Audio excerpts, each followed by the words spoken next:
Welcome to Edge of the Rabbit Hole. We have a great episode up for you tonight. Kelly McCarville is back with us this evening as psychic medium. She has her business, Mystical Moonspinner, which I think is a very, very cool name. So, Kelly, welcome back. Thank you. Thanks for having me. It's exciting to be here. Absolutely. So, what's been going on? Think so. So, what's been going on with you lately, Kelly? It seems like a lot. It's been crazy busy. So, we just had our Quad City Psychic and Paranormal Expo in November. Had to stop and think what month I was in. That's December now. Yeah. Right. But that was awesome. We had about 1,500 people through the door and a lot of new people.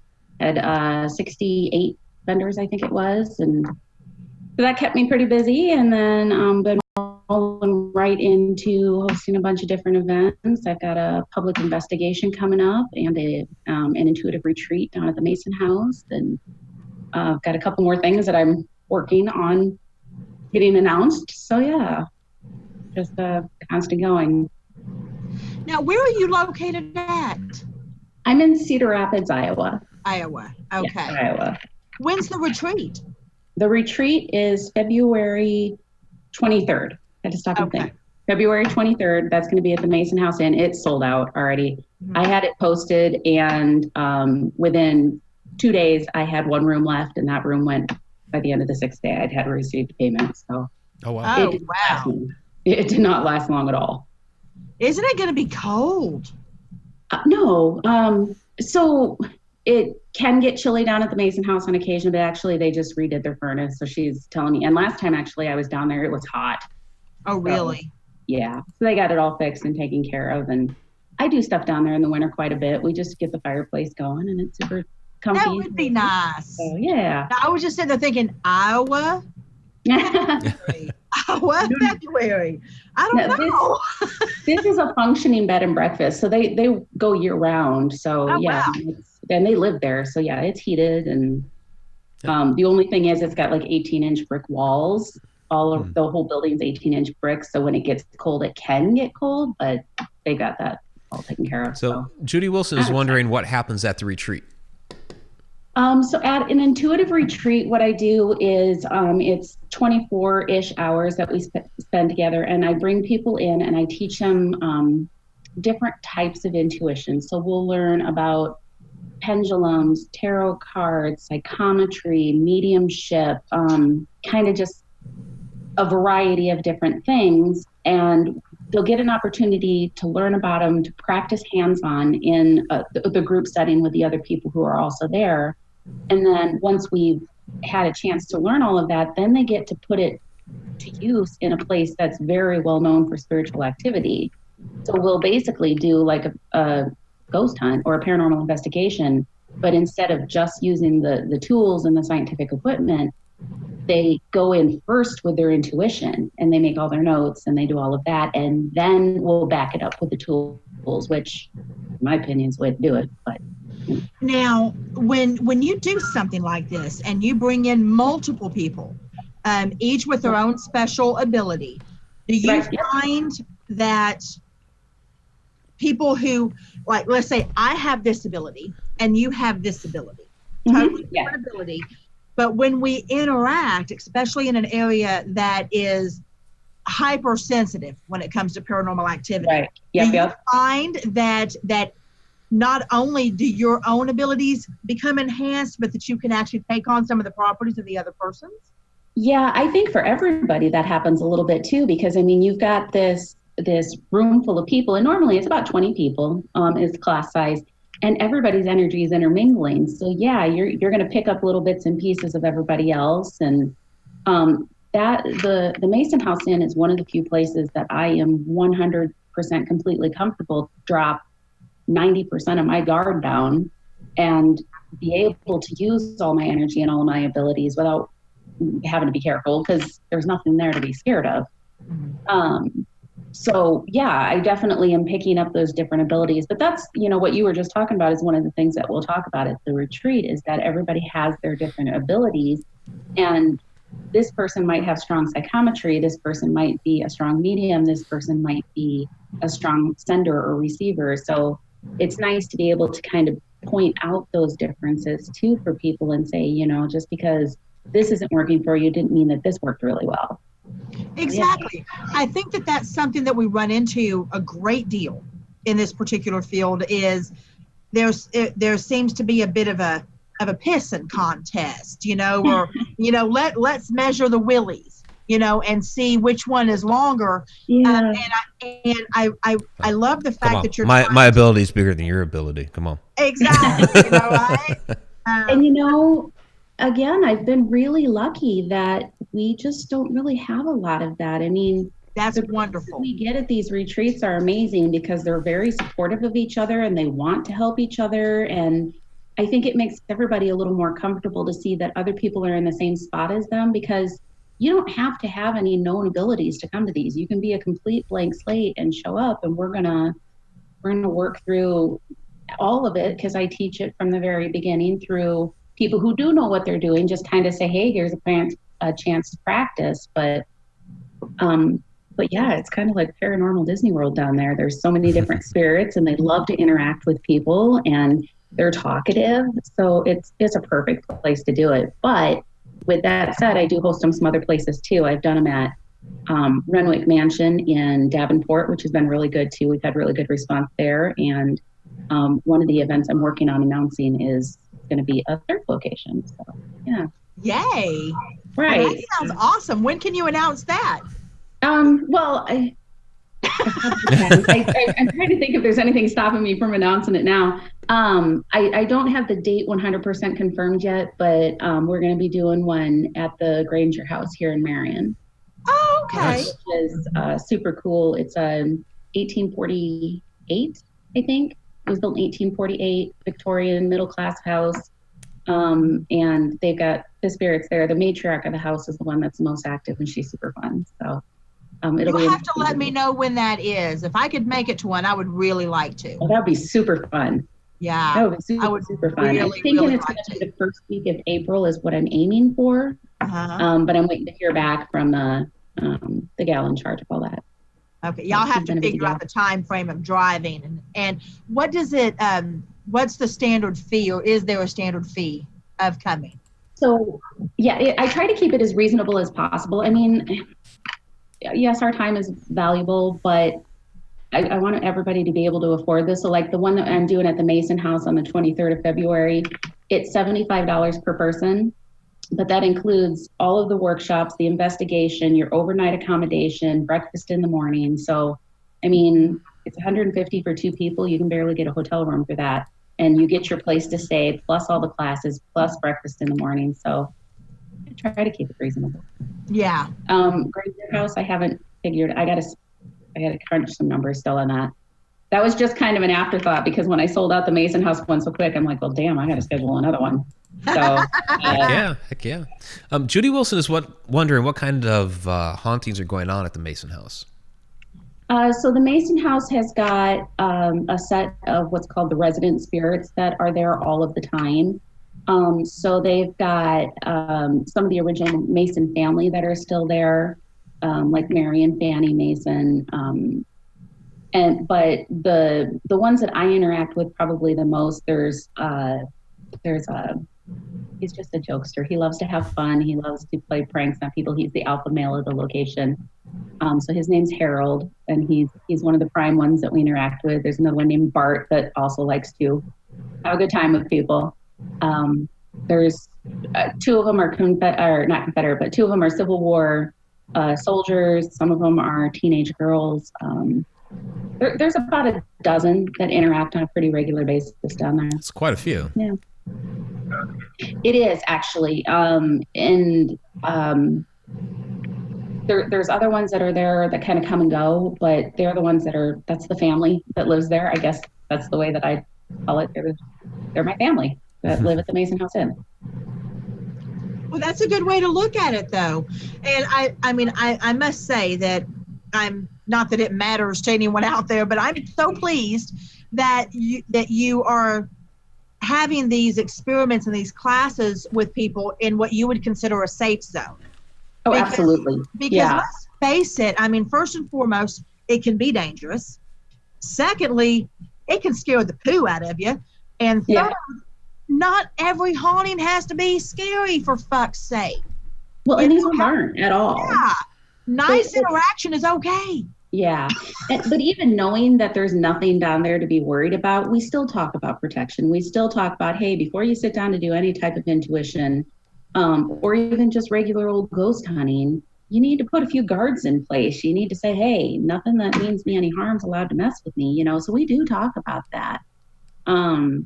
But yeah, I mean, when we do go into a new place, you know, when we went into Renwick for the first time, I'll put my protection around everybody just to keep them safe, because that's part of my job. If I'm going to bring them all in there and say, hey, open up your abilities, it's my job to keep them safe. So yeah. And how do you do that? Is there something in particular that you do to try to protect everybody? I won't take people into a location that I don't know. So if I didn't feel that a place was going to be safe for this, I wouldn't take them in the first place. But just in general, I just talk to spirit and my spirit guides and say, hey, you know, I'm bringing in a whole new class of people.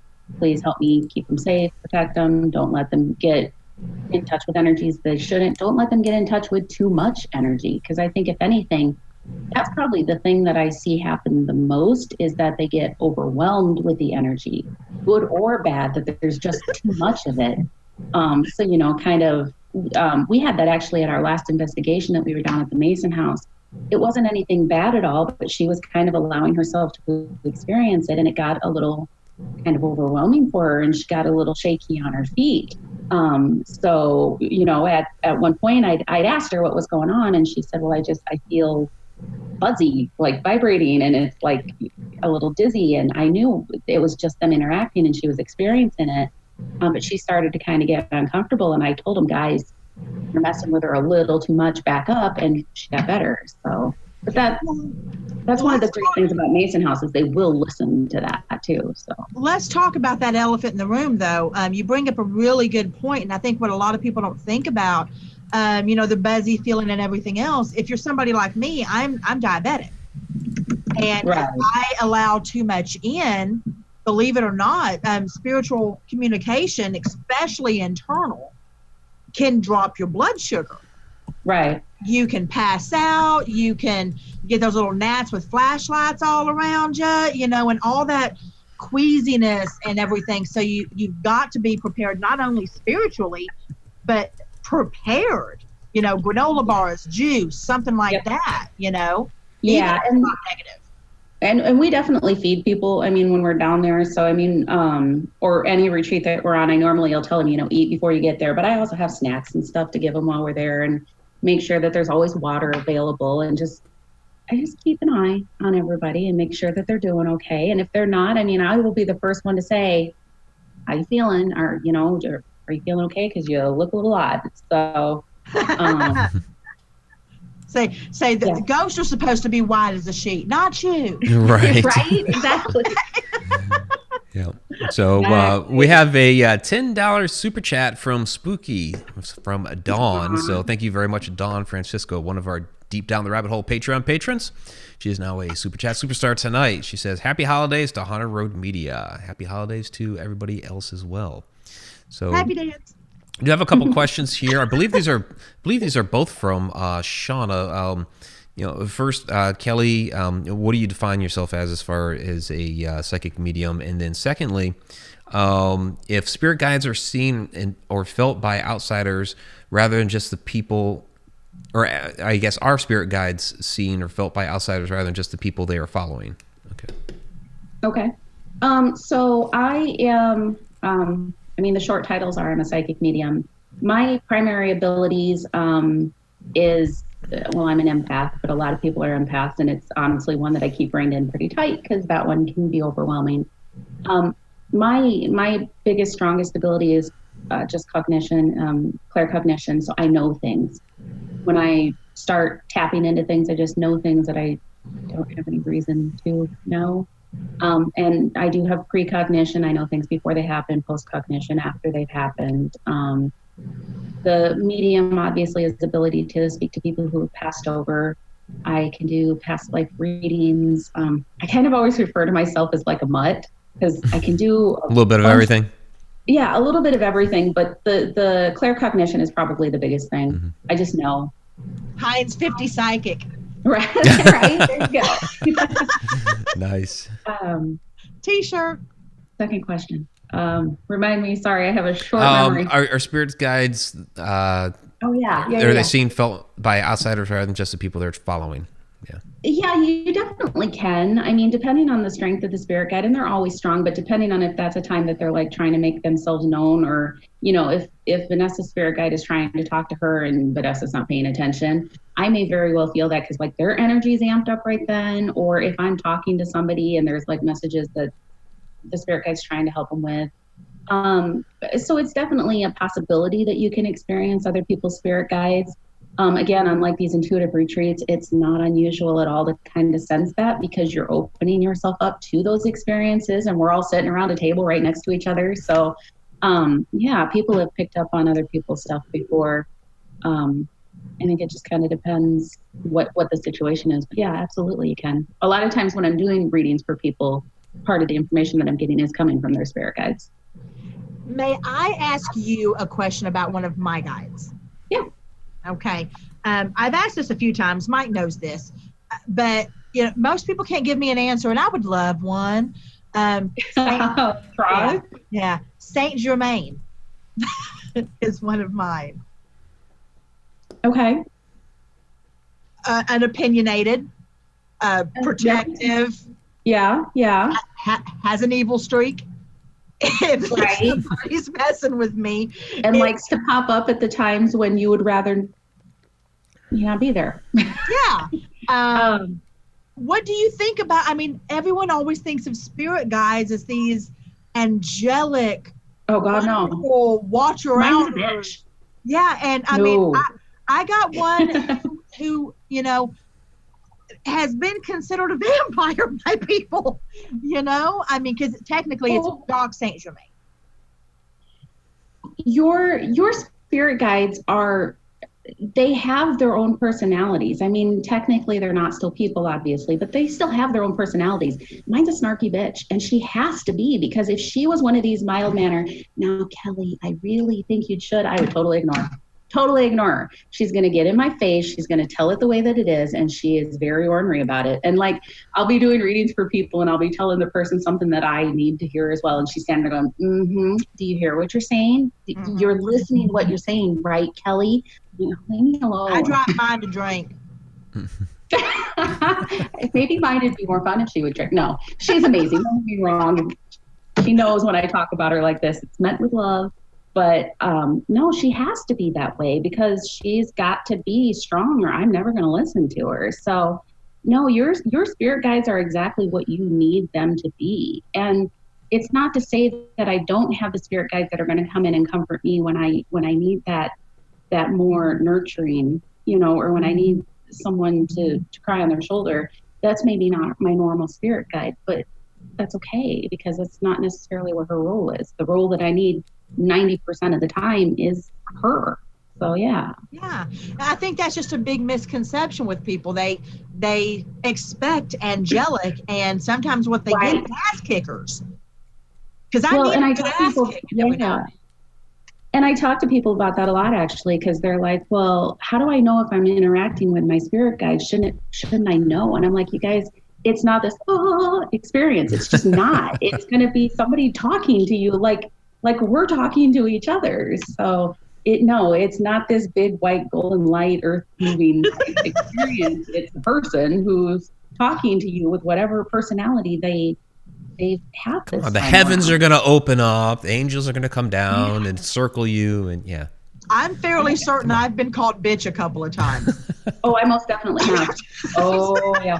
Mm-hmm. Okay. We have a question about spirit guides from the chat, but first there's it's kind of a random comment. This is from Spooky Beat. I would marry coffee if it wasn't illegal. And so since I'm a huge coffee drinker and we do have our own coffee, Haunted Road Roast, it helps you hunt ghosts. So had to slide that one in there. Okay, so Michael Barber asks, how many spirit guides can one person have? I don't think there's any particular number, and this is just my opinion. Vanessa may have a different opinion. I don't think there's any particular number that anybody has or can't have. primarily what I've been told or shown is that you have your primary spirit guide, the one who's like leading the charge. But then you have what I always refer to as the reserves, the ones who come in. Like I said, if this has been a really hard down day, they're the ones that are going to come in and tell me it's okay to not be super strong. Where she's going to tell me to pick myself up off the floor and quit, whiny little baby, um, or if you need strength to get through this particular project at work or whatever the case may be.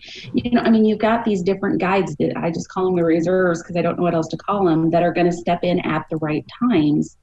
There can be any from one to lots, and that's not even counting your family members that are around that are watching over you still. And it doesn't mean that just because you've got, we'll throw a number out there, Kelly, we'll say 10. Just because you have 10 of them doesn't mean that you are aware of all 10 from the get-go. I was going to ask that specific question because I've been told by two different people who did not know each other years apart that I have 10. And so I've never really known how to take that. One, is it even true? But two, is that something that's like prestige, or is that something that's like, man, you really need some work? Yeah, like I'm a mess and you really need some work. Well, and it's just, like I was saying, it doesn't mean that you're going to know about all 10 of them from the get-go. You might not meet number 8 till you're in your 50s or you're in your 60s. Right, because that may be when they were needed. That might have been the first time that they were needed and were brought into the mix. Exactly. And it doesn't necessarily mean that some of your reserve aren't there for something early in your life and then they're done for the rest. So, and you have to look at it this way. When you look at especially children who are way more open than we are, spirit guides have to exist because of what children can go through and overcome. There has to be some support for them that we're not aware of. And I know mine were there for me when I was younger, because the fact that I'm still here is shocking. Right. Well, and I think, it's kind of, if you think about your course of growing up, it makes sense that you're going to have different ones throughout your life too, because you're not the same person today as you were 10 years ago or 20 years ago or 30 years ago. So why would you only have that one guide that's supposed to be able to manage you the whole time? Yeah, it's not Nobody Congress. should have to sign up for that. Nobody deserves that sort of pain. It's not Congress. It's not the Senate. It's not. No. You can't get in there and just chill for 50 years. Right. There are some times though that it's like, where were you? Why did you let me do this? Because there were lessons. That's right. That's right. You learn more from the negative things that happen. Away all the time. So we're getting a lot of questions in the chat right now about spirit guides. So this is from Paranormal World Investigators. As someone with abilities, do you have guides that work on the good and on the dark side?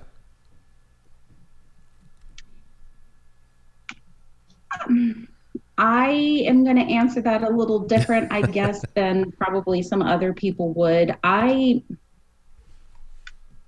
never really had this whole evil versus good thing going on. Hang on, my computer's getting ready to die. Uh-oh.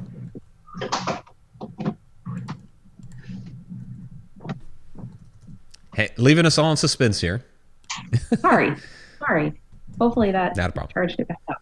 Okay. I'm not saying that there isn't evil and good that's out there, but I've got overarching is spirit, and they're taking care of everything, good, bad, indifferent. So, my guides they're there to help me on whatever path that I'm on. That by no means that they are going to make sure that I never make a mistake. Take a look at my life. You'll see that that's not the case. But I don't know that I've never had to battle evil, but then I don't give it a lot of strength. So I don't know. Maybe I've just been really lucky, but I do. Yeah. And I battle it daily. I have a nasty, nasty, nasty mean streak.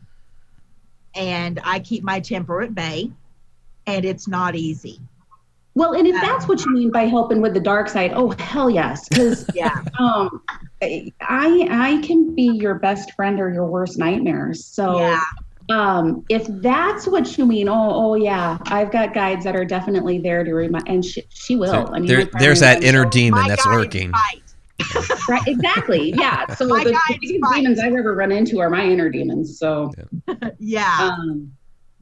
yeah, most definitely. In that case, well, yeah, there's ones that remind me to not be so bitchy and not be so standoffish, and that, you know, I am trust. And then is there a are ones who huge problem for me.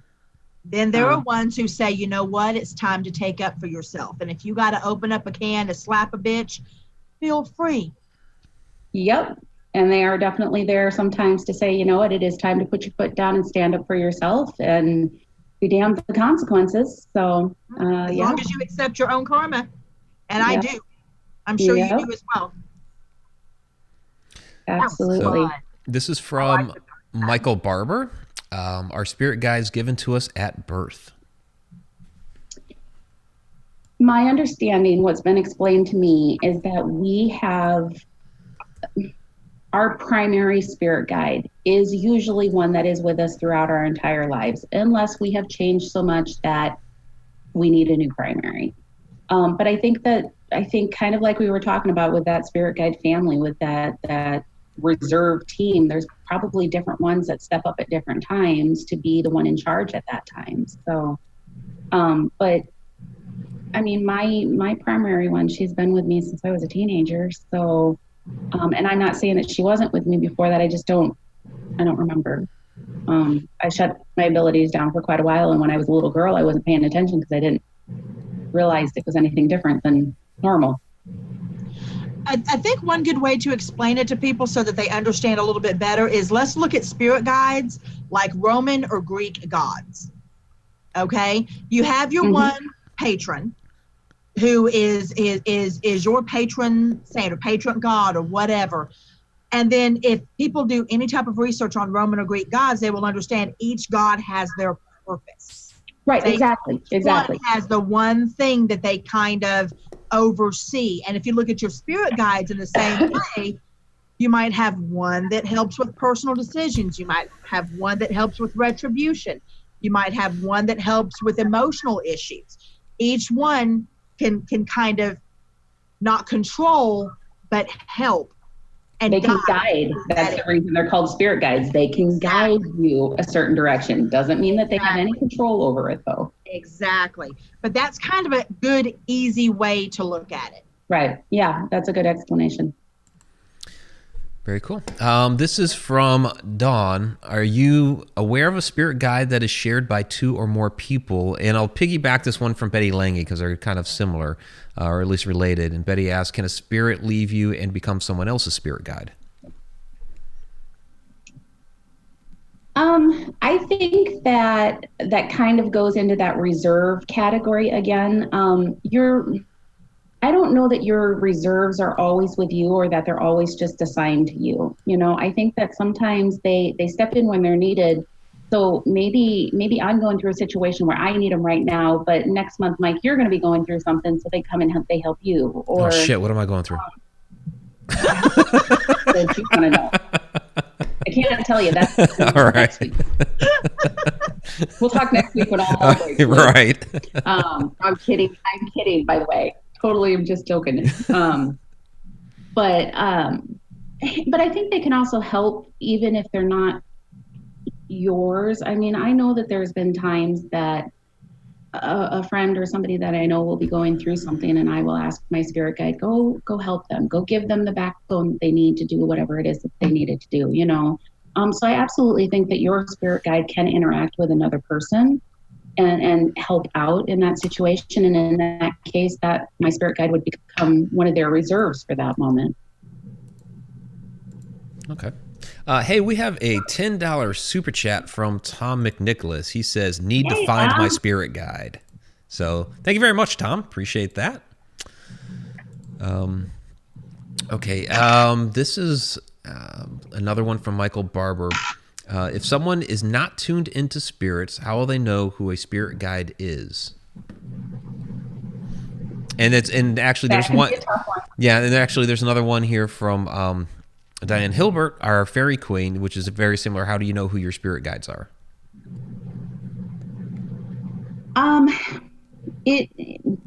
That's probably one of the questions that I get the most about spirit guides, and probably one of the hardest ones to answer, because you really do have to figure out how to open yourself up to have those experiences. And it's the same process as opening yourself up to your intuition. The very first thing that I always tell people with intuition, spirit guides, paranormal investigating, regardless of what it is, so much of it has to do with paying attention. You have to pay attention and not brush everything off as not being something, So when you've got something going on and that little voice is talking in your head, where did that little voice come from? Maybe it's not just your conscious. Maybe it's not just a random thought. Maybe that is your spirit guide that's trying to talk to you. But if you don't pause long enough to listen to it and think, where did that come from? Does it feel different? Does it sound different? Does it have a different cadence to it?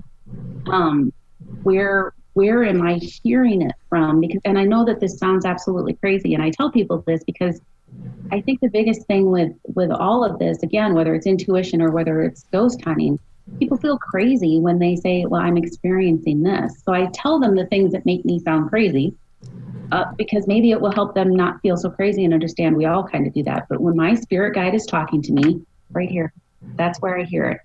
Can't tell you why. I don't know what that has to do with anything. She's always on my right side, but it's right here. And how do you even explain that that's where a thought is? And that's where she talks to me. Like I said, it sounds crazy, but I pay attention to it enough to know. Maybe a spirit guide is speaking through your conscience. And I think a lot of times they are. I think a lot of times what we call our conscious, or what we thought it was just a random thought, absolutely was them talking to us. Anybody who spends any time with me is going to hear me say there is no such thing as coincidence. Bingo. Can they give us the lottery numbers? No. If I know it doesn't work like that, right, Vanessa? Right. It is or else not I'd be in Tahiti. Gain. Dang them anyways. Yeah, so we really hit on a popular topic here, because there's a lot of questions coming in for spirit guides, which is very, very cool. So Judy Wilson would like to know, Kelly, how you met your spirit guide.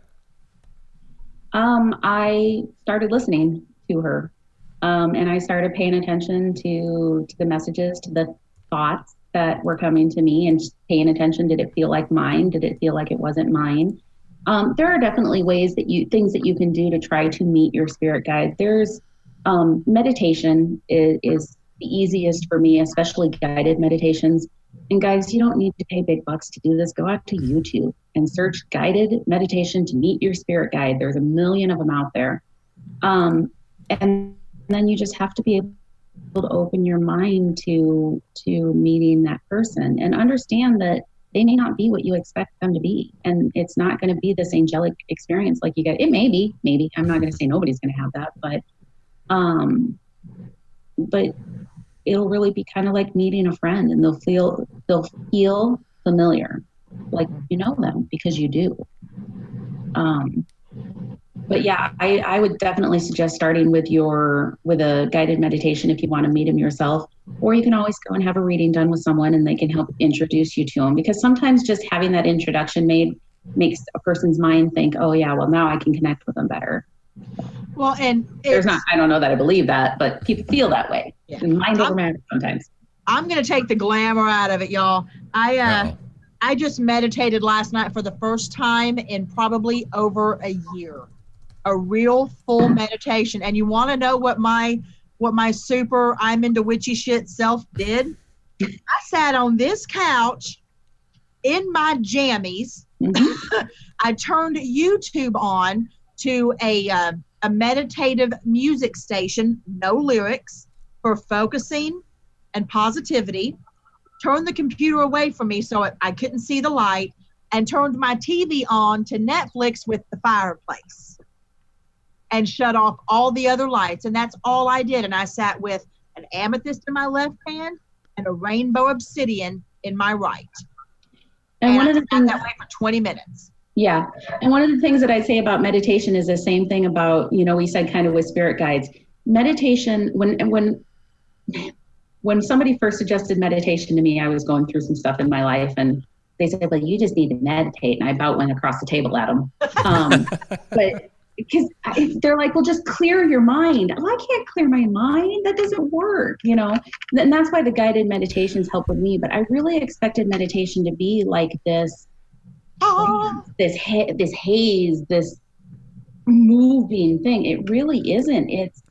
It's like trying to be quiet while everybody around you is taking a test and letting your mind just kind of wander, but wander in the right direction. So don't think that there's some big, meditation truly can be taking 2 minutes to just take some deep breaths. And meditation can be as simple as I'm going to take a breath in and I'm going to breathe in positive energy and I'm going to breathe out and I'm going to let all the crap from today go, It's not nearly as hard as a lot of people tend to want to make it. And it doesn't have to be an hour long or 20 minutes long. It can be 2 minutes. I mean, it could be.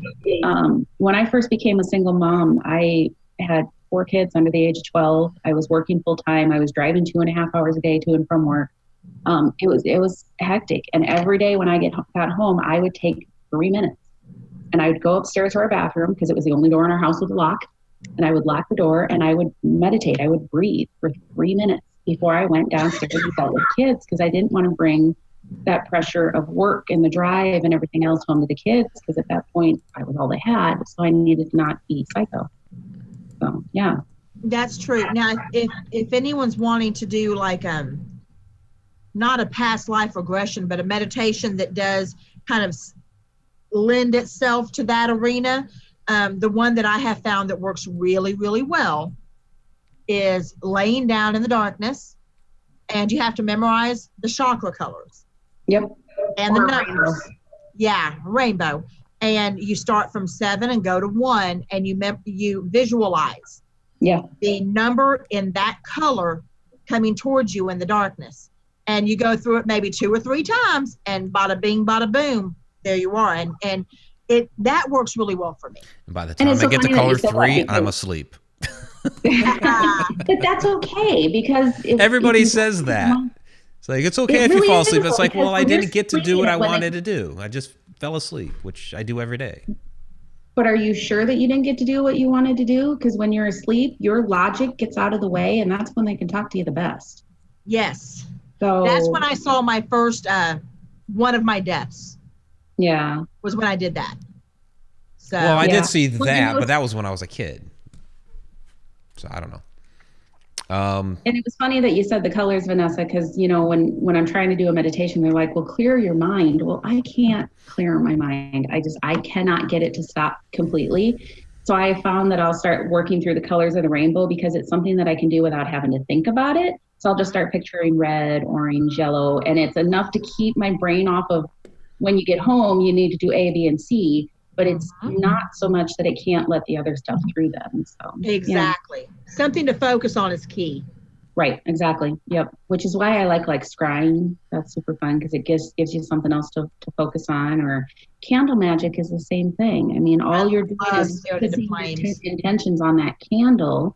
It's not like you couldn't do it without the candle. In all reality, the candle doesn't give it any more power necessarily, but it's the focus. It's a good candle magic is a really good way to gauge your focus. I was teaching my son last summer how to do some like that, and just in those little, you know what I'm talking about, like not renews it, but those little house candles in the little glass like thing. The little votives, yeah, like that, only a little bit bigger, like the Glade ones. Okay.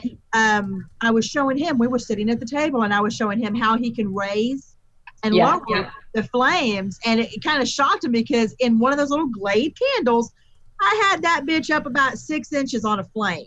Yeah. And he was like, Mom, and I said, shh. Just don't say nothing. It'll go back down. It'll go back down. And just teaching him, because that helps you focus your mind so well. Yep. It's because you're manipulating an element, essentially. Yep. And it's intentions. Yes. Very much so. Okay, yeah, we had some other questions here. I'm just getting the questions together. From Tim Schoen. Can a loved one who passes on become a spirit guide as soon as they cross over? So when one of your loved ones passes over, they can be one of the spirits that are with you and watching over you. But in my time of doing readings for people and connecting with spirit guides, I have only ever once met a spirit guide that was actually related to the person who they were a guide for, and the time frame between them was so big that they had never met each other. I mean, it had been like hundreds of years. It was just this weird coincidence that they were allowed to remember. But that doesn't mean that your loved ones, that your family members aren't still around and still trying to help you, and still, that they don't come in and give you that strength when you're going through things, and kind of still do some of the same things that a spirit guide would do, but they're not assigned to you as a spirit guide. Exactly. In my experience.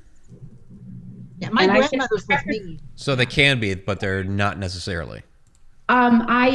I think it would be extremely, extremely rare from what I've experienced. Like I said, the one that I have ever run into, it was only because I was asked that question that we were allowed to get the answer. Well, yeah, I lived it was like 270 years ago or something. I don't remember how many years it was. I mean, they never knew. And it was only because the question was asked that they said, well, yes, technically you guys were related. But you guys have to remember that by the time that the spirit hits the spirit guide level of their soul evolution, they don't remember what their lives were. They don't remember their human incantations, their human experiences. Their soul has evolved to the spirit guide level, and who they were in their lives is no longer important. So do you think then, this leads to the obvious next question. Let's say when we pass, and like I said last week on the show, I'm not coming back. I've accomplished what I needed to accomplish. This is my last life. Will I eventually, poor future person, be somebody's spirit guide? Well, bless them in advance. That will be determined if spirit agrees with you that this is your last time. Because I mean, I compare it to school sometimes. Our souls have to go through a certain evolution, certain tasks, certain growth, and we don't get to stop doing our human experiences until we figure that all out and we've graduated to the next step. You can put your foot down and say, I'm not going to go back and do it again, but then you're just going to sit there and wait until you're ready. It's not me. It's not me. That's not what I'm doing. This is it. Yeah. And I've already been told. Yeah, and if that's the truth of it, then what happens next is and guys, I should preface every answer that I'm giving you is that this is my truth. This is what I've been shown. This is what I've been told. So if it contradicts your truth, just ignore me.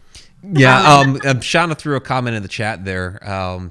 She said, tell Kelly that I said I respect that she uses the phrase in my experience rather than I know this is the answer, because nobody has all the answers. So.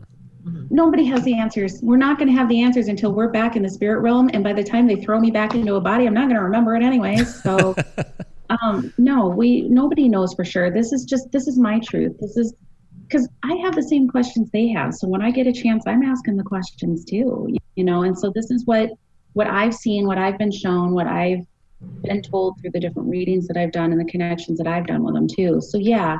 And I'm always well aware that some of the answers that I'm going to give are absolutely going to contradict other people's beliefs, and 100% respect for that. You believe your thing, I'm going to believe my thing, and there's no reason that we can't respect each other on that. So absolutely.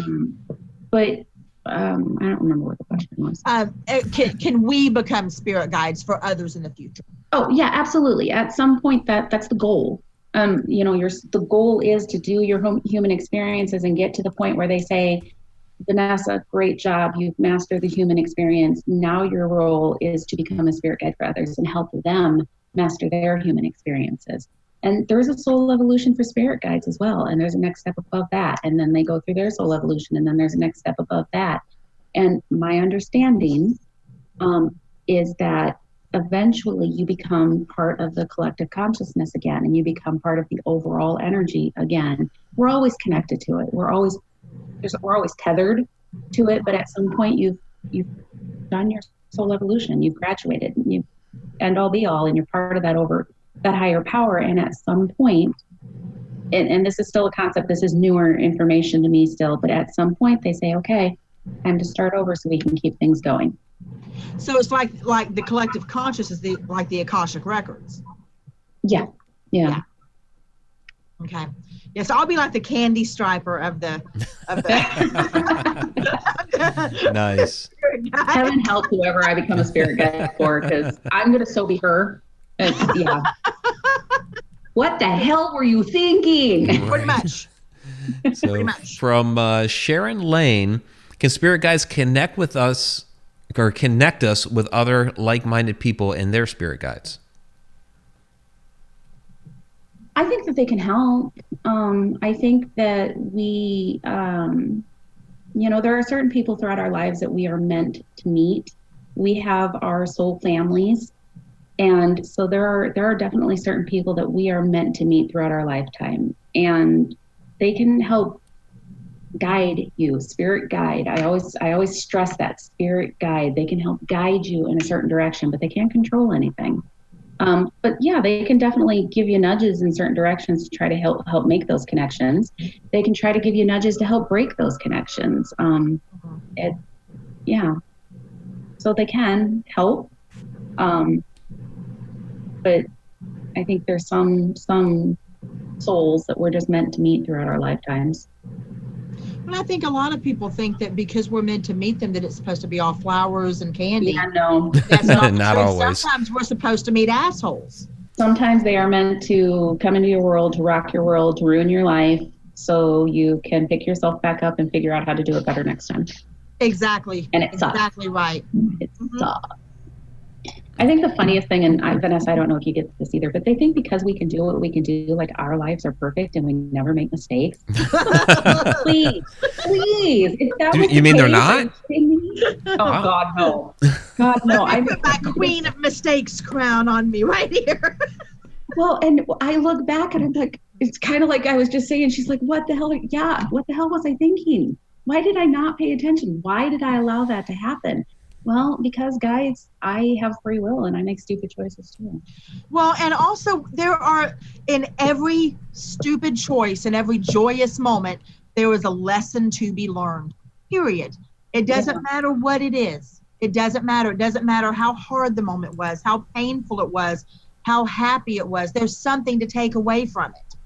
And if your experiences enable you to help somebody else, it's all worth it. Doesn't matter what it was.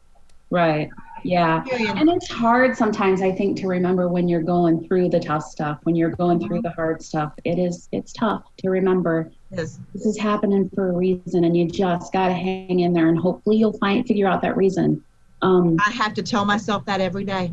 And yeah, so it's no fun for us either, and we don't, just because we are able to help other people with connecting and getting some of that guidance doesn't mean that we're given answers before we're supposed to have them either. So sometimes we have to sit here and hang on to the ride and have faith.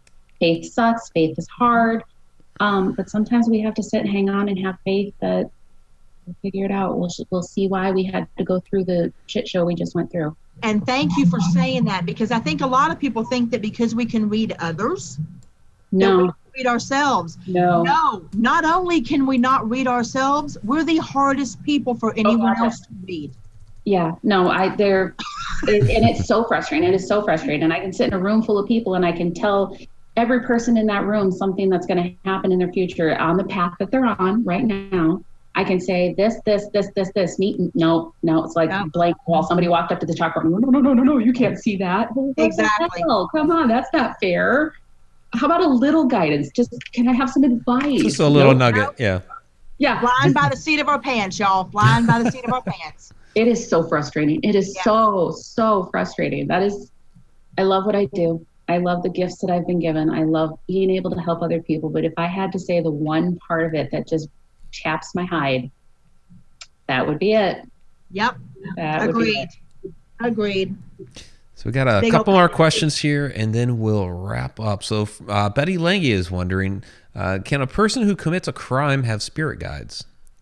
Oh, absolutely. A person who committed a crime does have spirit guides. They used their free will to do what they wanted to do.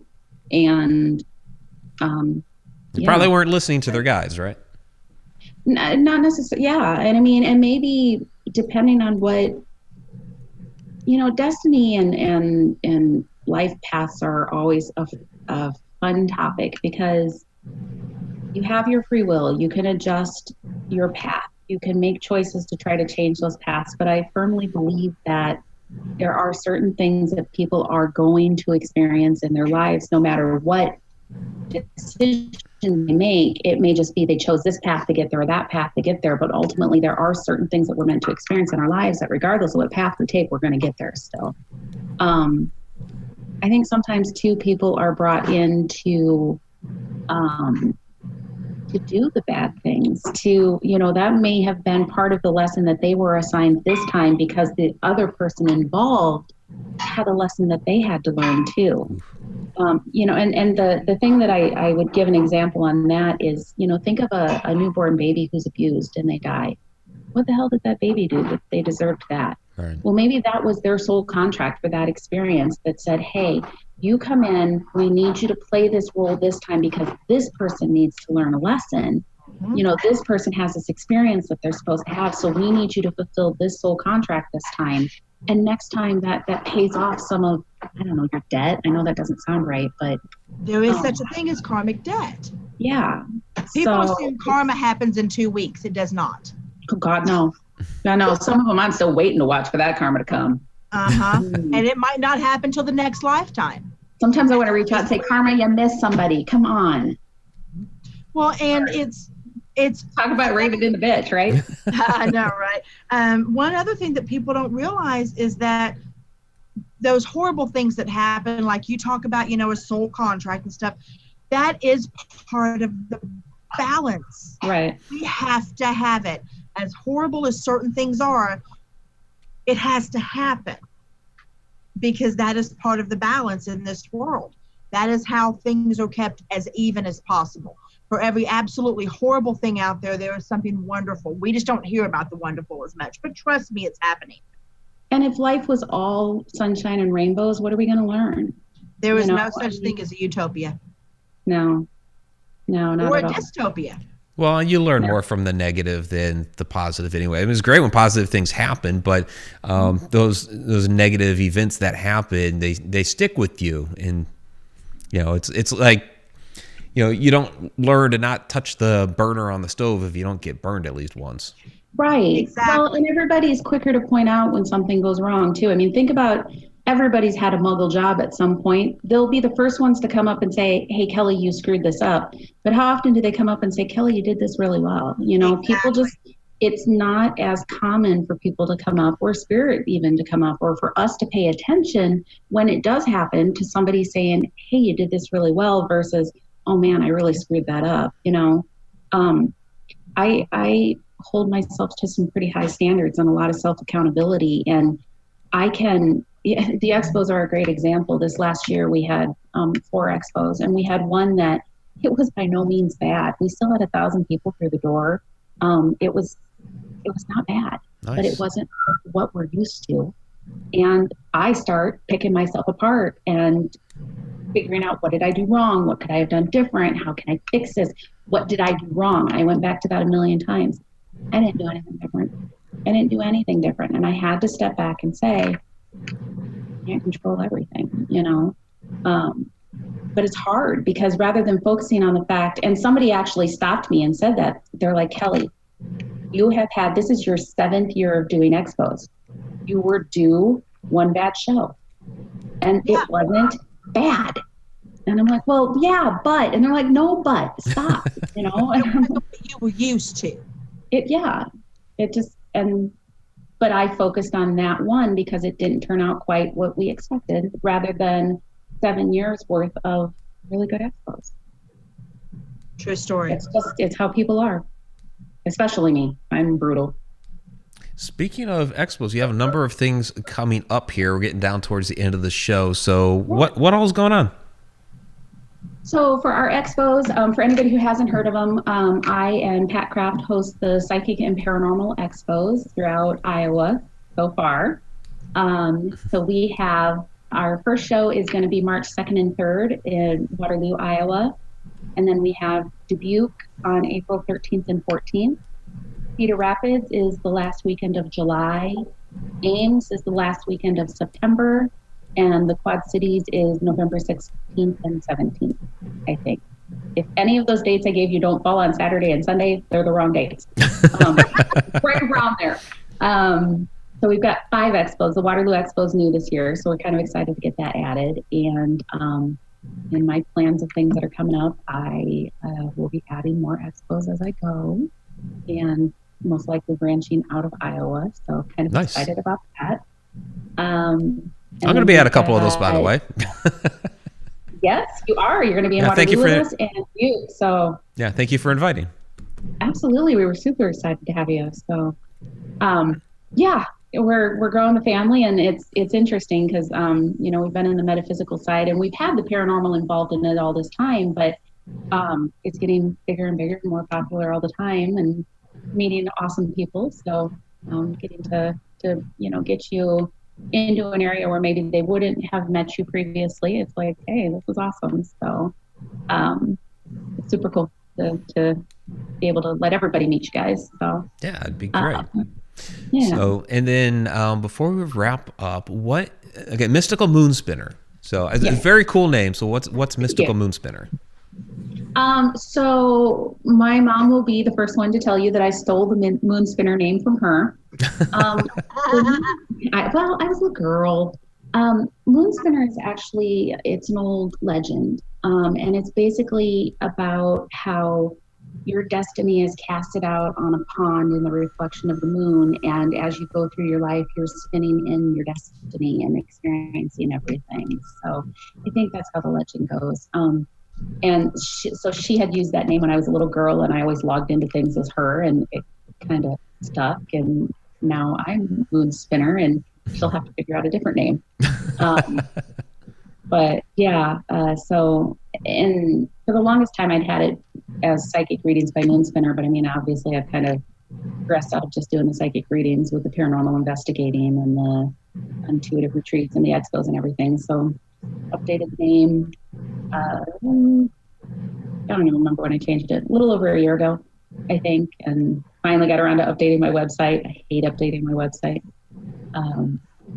But yeah, but that's what Moonspinner is about. But mysticalmoonspinner.com is my website. I'm on Facebook under Mystical Moonspinner or Kelly McCarville Moonspinner. I'm on Twitter and Instagram. I think both of those are like Moonspinner76, but don't hold me to that. I can't remember. Twitter, yeah, it's Moonspinner76. Good. Okay. I had to tag you on the event posts and stuff. So I always have to go look it up. I never remember. But yeah, I'm on Instagram and Twitter too. So follow me, please. Yeah, absolutely. Follow Kelly everywhere, and come out to all of her expos. So it'll be a great time. I'm looking forward to it. It's fun. Super fun. So yeah. All right. Well, thank you very much for joining us tonight, Kelly. Let's get to the shout outs, and Tim Schoen's already down there saying you need to bring Kelly back soon. So we will absolutely. This hour flies by. It goes so fast. It does. It was like became the Spirit Guide show, which is awesome because we hadn't really had even though we mentioned the topic from time to time, we hadn't really had like a Spirit Guide show. So this was very cool. Anytime. Yeah. So, all right, let's get down to the shout outs real quick, and then we'll bid Kelly adieu and get on to the next show. So Super Chat Superstar Spooky, thank you, Dawn, and thank you, Tom McNicholas. Both of you are Super Chat Superstars this evening. Appreciate that. And all right, let's get into Shana, our chat Shananigator. Thank you very much for shenanigating the chat this evening. And we had our Cheshire cat Donna down in there, Donna Gorton. Thank you very much as well. All right, so Paranormal World Investigators, thanks for joining us again this evening. BPG 5012 Trick, thank you for joining us as well. Diana Seisdell, I hope I'm saying it right, is joined us this evening. Thank you very much. Shay Carroll, thanks for joining us again tonight. Appreciate that. Jill Nimchinsky, thank you as well. EQ, thanks again. Always appreciate it. Judy Wilson, thank you very much for your questions and for joining us again. There's B3 Airspace. Thanks again, B3 Airspace, one of our Deep Down the Rabbit Hole Patreon patrons, which you can check us out, patreon.com/HauntedRoadMedia. Our Deep Down the Rabbit Hole Patreon patrons are Tom McNicholas, B3 Airspace, Zippy Davis, BD Flint, Pamela Queen, Joe Chandler, and Andrew Cox. Thank you all very much. And I know I didn't get to all of the questions this evening. We had a lot of them come in. We'll field a couple of those on the Patreon Q&A is what we'll end up doing with some of those. There's Sean Oldsmith from Australia. Thanks for joining us tonight. Denise Pridemore, thank you for joining us again. Kathy Ciliento, thank you for joining us as well. And there's Andrew Cox. Good to see you down there, Andrew. Diane Hilbert, our fairy queen here at Haunted Road Media. Thank you once again. Sharon Lane, thank you very much. Appreciate you always joining us. There's Betty Lange. Betty, thank you for the questions tonight. Pat Kraft, thank you for joining us this evening. And there's Bree Jones. Thank you, Bree. And there's Joe Chandler. Thank you very much, Joe, for joining us again. Tim Schoen, again, thank you for all the questions this evening. Thanks for always being such a great support. We had a lot of people in the chat this evening. There's Greg Rinkin. Thank you very much, Greg. Yeah. There's the Haglin. Thanks again, Haglin. Let's see. And I'm probably going to scroll back down because we had a lot of people. So, and if we missed you, no offense. It's just there's a lot of you guys in the chat this evening. So, and of course, many other people lurking as well. So, yes, Daisy, it was the mom look. Kids up here making noise. Yeah. Okay. Carl Albertson, thanks for joining us as CC Paranormal Team. Thank you, Carl Albertson. Appreciate that. And all right, I think I'll go ahead and wrap this up, and we will get on to Inside the Upside Down, which is next. Kelly, again, always a real treat to have you here. Thank you so much, you guys. Anytime, I'd love to come back. You guys are super fun. Super fun. So thank you. Thank you. Yep. Thank you. Thank you, too. And yes, I know the splash screen is going to be incorrect because I didn't switch it out. It was showing up right on YouTube. It showed up as Marla from last week. No. Watch. It'll be Marla. No, you're looking at the thumbnail for the show, which is fine. But when I actually hit the music, the splash screen on the music is going to be Marla from last week because I didn't switch it out. So sorry, Kelly. That's all right. It's all right. All right. You guys have a great evening. Thanks, everybody. Bye. Bye. See, I told you it was Marla. Oh, shit. There she is. Just imagine it's Kelly. The thumbnail was right. The thumbnail was right.